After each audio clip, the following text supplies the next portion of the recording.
হুগলির মাহেশে এখন ব্যস্ত সময়। শতাব্দী প্রাচীন এই ঐতিহাসিক রথকে নতুনভাবে রূপ দিতে দিন রাত এক করে কাজ করেছেন শিল্পীরা।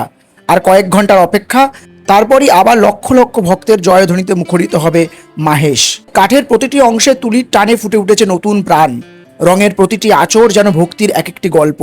এই বিশাল রথের সৌন্দর্যের পেছনে লুকিয়ে আছে কয়েকজন নিঃশব্দ কারিগরের অদম্য পরিশ্রম।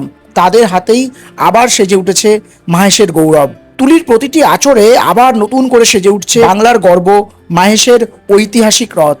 আজকে আপনি যে এই সুবিশাল রথটি দেখতে পাচ্ছেন, সেটি কিন্তু তৈরি হয়েছিল 1885 সালে।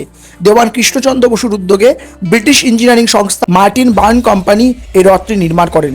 সেই সময় নির্মাণ খরচ হয়েছিল প্রায় 20,000 টাকা, যা ছিল তখনকার দিনে একটি বিরাট অঙ্ক।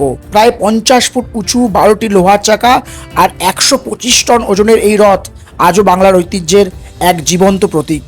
আপনার অঞ্চলেও কি এরকম ঐতিহ্যবাহী রথের কোনো মেলা বসে বা রথের উৎসব পালন করা হয়? তাহলে অবশ্যই কমেন্টে জানাতে পারেন। আর অবশ্যই শেয়ার করুন আপনার পাড়ায় বা আপনার বাড়িতে যেভাবে আপনারা রথ সাজিয়ে তুলছেন তার ফটো। আর সবাই একসাথে বলুন জয় জগন্নাথ। ভিডিওটি ভালো লাগলে অবশ্যই সকলের সাথে শেয়ার করবেন, লাইক করবেন, সাবস্ক্রাইব করবেন এবং ফলো করতে ভুলবেন না। ধন্যবাদ সঙ্গে থাকার জন্য। দেখতে থাকুন আর অবশ্যই সাপোর্ট করুন আমার এই চ্যানেলকে। নমস্কার।